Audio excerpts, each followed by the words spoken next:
Kami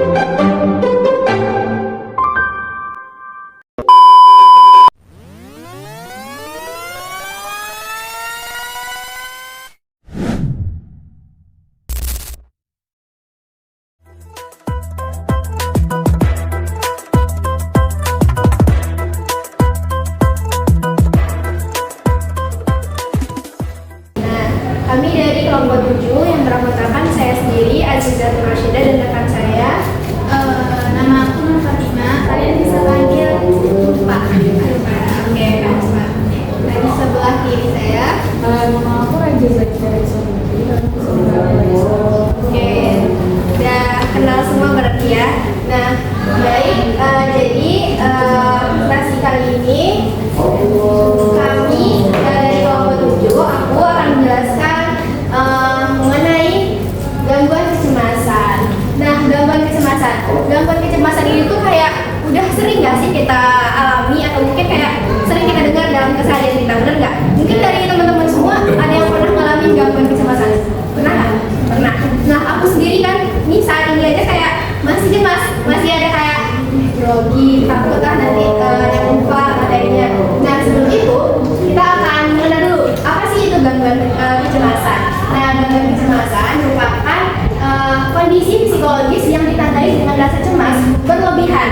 Nah, kekhawatiran yang sulit dikendalikan serta gejala fisiknya itu kayak emosional yang bisa mengganggu aktivitas sehari-hari gitu.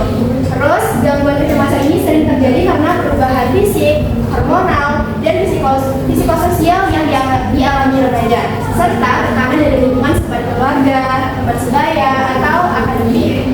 Nah, biasanya tuh pas kita merasakan gangguan kecemasan itu kita kayak takut, tangannya dingin, putih, terus kayak berkeringat, terus dagunya berdebar, ya kan?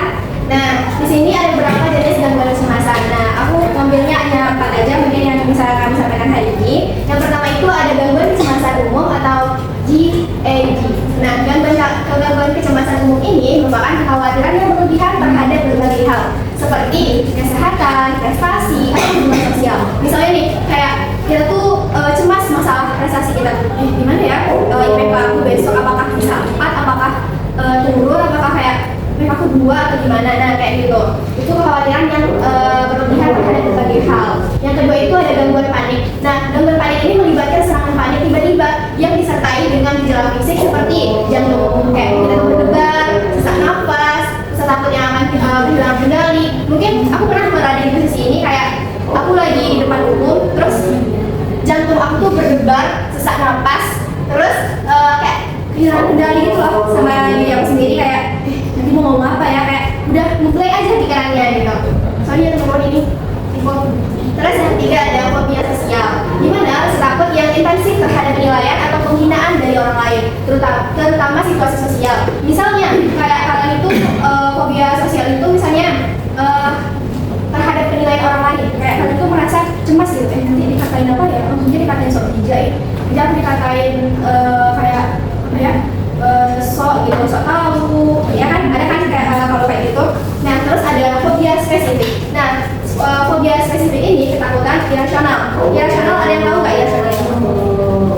Irasional tuh kayak udah di luar nalar gitu ketakutannya. Misalnya takut terhadap situasi tertentu seperti ketinggian, gelap, hewan, atau mungkin ada juga nggak sih ketakutan kalian tuh kayak lihat benda-benda miring atau benda-benda yang misalnya tuh kayak kalian nggak suka aja lihat benda itu taruh di situ gitu, terletak di situ bendanya. Nah, itu gangguan fobia yang spesifik.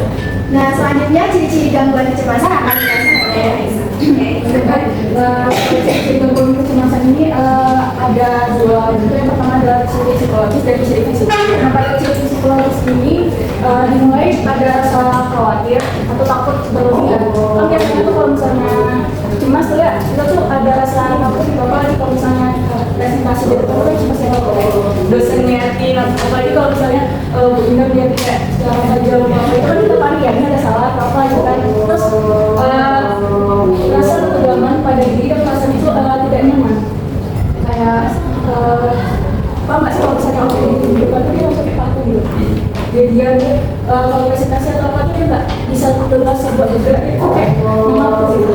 Jadi terus selanjutnya itu ada rasa gelisah tidak dapat duduk tenang. Nah, dan juga yang kalau dia khawatir cuma berlebihan kan, banyak pikirannya kayak kecemasan yang timbul itu buat dia tidak mampu untuk berdiri diam atau duduk tenang gitu. Jadi kan kayak kenapa ya? Di sini, oh ya kali ini ngomong lagi, kayak mana gitu?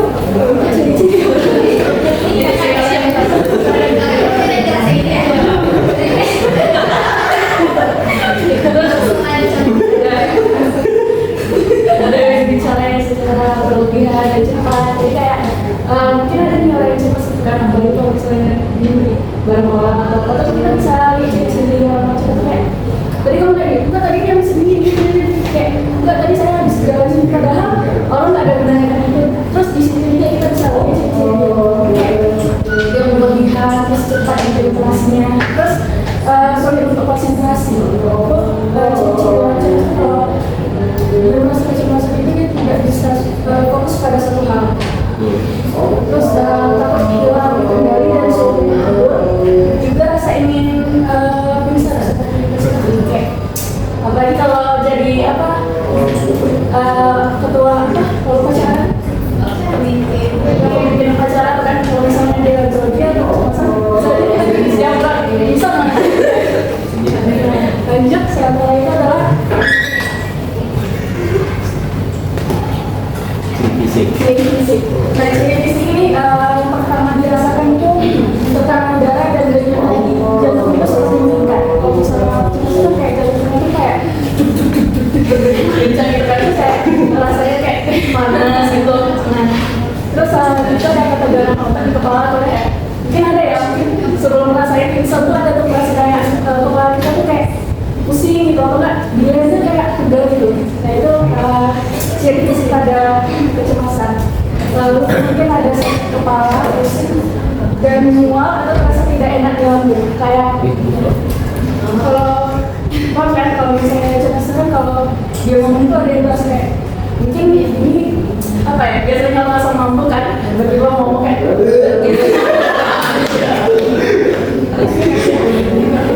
terus terasa diare atau sentuhin. Nah biasanya itu kayak kalau kita lagi nunggu, rasanya itu kalau lagi nunggu antrian kita buat ambil ini panggilan selanjutnya, mana bisa ini mbak saya kayak gimana biasanya gitu kan. Selanjutnya itu mulai muncul keringat dingin dan mulutnya itu seperti kering, jadi kayak kalau kita ngomong itu kayak dia susah gitu ngomong. Jadi selanjutnya itu ada di perut atau dada itu kayak mungkin kalau rencana itu ada yang kayak kita sebelumnya sampai sesak gitu. Selanjutnya ada sesak di tenggorokan dan terus nafas pendek kan misalnya itu kayak kalau dia bernafas itu kalau cuma itu kan kalau sesak itu kan sudah bernafas yang normal kan. Itu juga orang kalau misalnya cuma itu dia tuh bernafasnya itu dikasih nafas lebih cepat, sama kayak kalau dia bicara di depan gitu kan dia pasti begitu atau kayak caranya cepat, itu juga nafasnya lebih cepat. Terus ada rasa gemetaran, rasa lemah, lalu rasa baal atau mati rasa. Rasa baal ini sama aja kayak yang tepat tadi.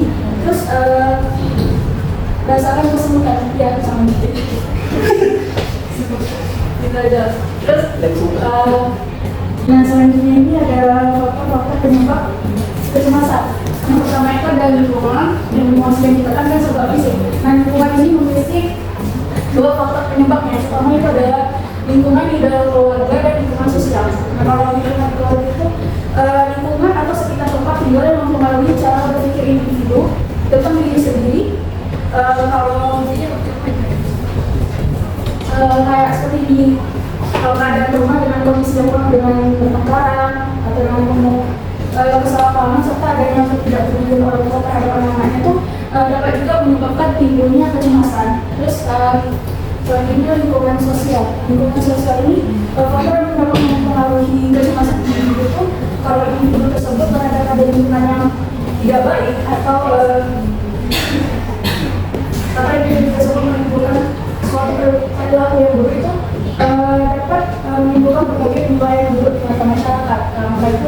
Maka itu muncullah Lalu yang terakhir ialah sebab fisik. Maaf, yang selanjutnya itu adalah emosi yang ditekan. Emosi yang ditekan itu kecemasan itu bisa terjadi jika individu itu tidak mampu menemukan jalan keluar untuk perasaannya sendiri dalam hubungan personalnya. Terus kalau dirinya itu melebihkan menekankan rasa marah atau frustasinya dalam kedip atau sulit fokus dalam kecemasan. Terus selanjutnya adalah sebab fisik. Nah, pada sebab fisik ini kayak kalau pikiran sama tubuh itu senantiasa beriritasi dan beberapa timbulnya kecemasan dalam kondisi itu misalnya kayak semasa remaja atau habis lebih dari sakit ataupun kayak kondisi-kondisi yang sulit yang berat jadi bakal menyebabkan faktornya kecemasan itu muncul. Nah, selanjutnya materi selanjutnya adalah dampak. Pada dampak ini saya Baik, terima kasih kepada Kak Raisa. Dan di sini akan melanjutkan dampak dari gangguan kecemasan. Tentunya dari mungkin biasa ciri-ciri dari gangguan kecemasan itu pasti adanya dampak gangguan kecemasan kan. Nah, yang pertama itu dampaknya itu dampak psikologis. Yang pertama penurunan kepercayaan diri. Nah, penurunan kepercayaan diri itu kayak dia tuh merasa nggak mampu, dia tuh merasa sebenarnya tuh dia tuh mampu, cuman dia tuh merasa nggak pede, dia merasa nggak secure. Jadi kayaknya aku nggak bisa deh. Jadi yang kedua itu merasa terisolasi. Merasa terisolasi ini contohnya kayak kayak di kelas kayaknya kan ada nih kadang teman-teman yang sulit banget buat buat berinteraksi dengan orang lain, kayak aku tuh nggak pantas loh kayaknya temen sama mereka, kayaknya nggak bisa dalam teman sama mereka. Jadi kayak ya udah deh aku sendiri aja gitu daripada gimana ya, daripada aku sama mereka nanti malah kayak aku nggak pede gitu. Kemudian depresi. Nah, depresi ini sangat bahaya teman-teman. Kayak depresi ini bisa menyebabkan kalau misalnya depresi ini sudah pada tahap yang sangat berisiko bisa terjadi. Kemudian dampak sosial yaitu yang pertama kesulitan dalam hubungan. Seperti yang ada tadi kayak dia susah buat berinteraksi dengan orang lain. Atau dia tuh nggak pede semua sama orang. Kayak kan ada teman misalnya, ada nggak sih teman kalian misalnya kita tanya, dia tuh ngomongnya cepet banget, beribet banget, kayak gimana ya, susah dipahami gitu kan. Seperti itu. Yang kedua ada penarikan diri dari keluarga, teman-teman sebaya atau kelompok atau aktivitas yang biasanya dia itu kayak sering lagi olahraga, kayak jogging atau maraton. Nah, karena dia punya gangguan kecemasan, dia nggak mau lagi buat berolahraga atau dia nggak mau kumpul sama temannya. Kemudian yang ketiga ada dampak dari akademis. Yang pertama itu penurunan prestasi. Tentu orang yang punya gangguan kecemasan itu dia pasti sulit buat fokus, sulit buat berkonsentrasi kan, kayak dosen ngejelasin aja dia udah nggak bisa masuk ke otaknya, atau teman yang presentasi ikut dia nggak bisa nangkep karena dia tuh bawaannya cemas terus gitu.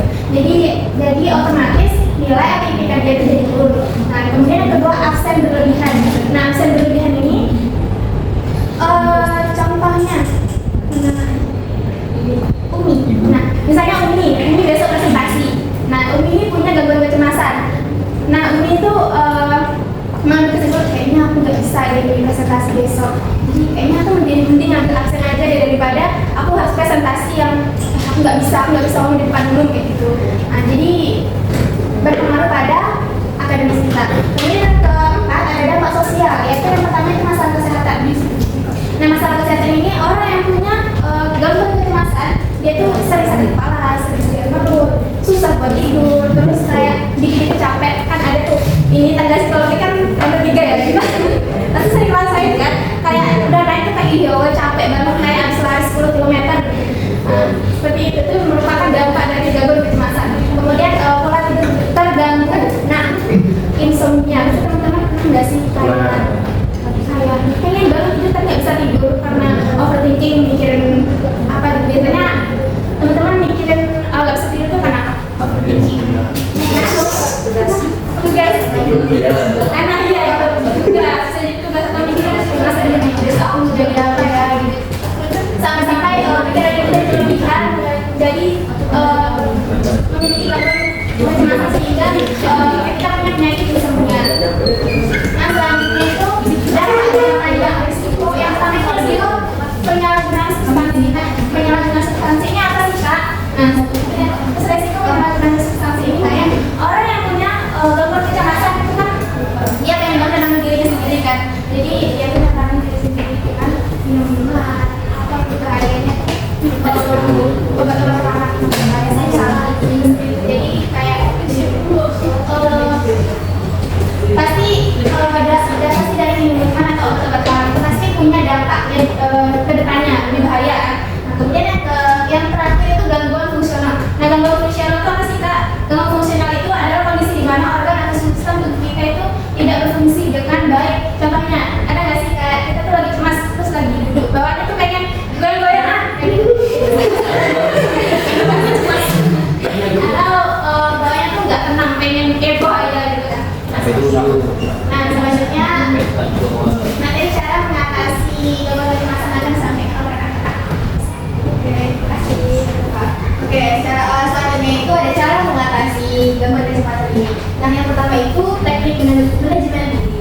Nah, melalui teknik manajemen diri ini, yang pertama itu ada relaksasi dan meditasi. Nah, di mana teknik relaksasi dan meditasi itu melalui teknik pernapasan dalam. Meditasi atau latihan mindfulness dapat membantu menenangkan pikiran dan mengatur gejala kecemasan. Contohnya, kayak kita tuh narik nafas perlahan melalui hidung selama 4 detik. Kayak mungkin kita tuh lagi cemas kan ya, oke. Bentar, aku nafas dulu, nafas selama 4 detik terus buang dan kayak mencoba untuk relax dulu sementara gitu. Nah, yang kedua itu ada olahraga teratur, di mana aktivitas fisik seperti jalan kaki, yoga atau berlari itu dapat membantu tubuh melepaskan endorfin atau hormon yang meningkatkan suasana hati. Nah, selanjutnya itu adalah pola makan sehat. Nah, hindari kafein dan gula berlebihan. Ada yang suka kopi nggak sih? Aku sendiri suka kopi sih. Nah, itu tuh dapat memperburuk gejala kecemasan kita. Mungkin bisa dikurangi sedikit demi sedikit ya. Nah, dengan kita tuh makan makanan yang bergizi, yang kaya akan magnesium dan vitamin B. Nah, yang selanjutnya ada jurnal dan ekspresi emosi. Nah, menulis perasaan atau pikiran yang mengganggu dapat membantu mengurangi beban mental dan memberikan perspektif baru. Misalnya nih, kalian suka journaling, ada yang suka journaling nggak sih? Ada. Suka journaling atau curhat sendiri gitu kan? Ada nggak? Nah, itu bisa mengekspresikan emosi kita. Jadi kayak kita menyumbangkan kecemasan kita di sana.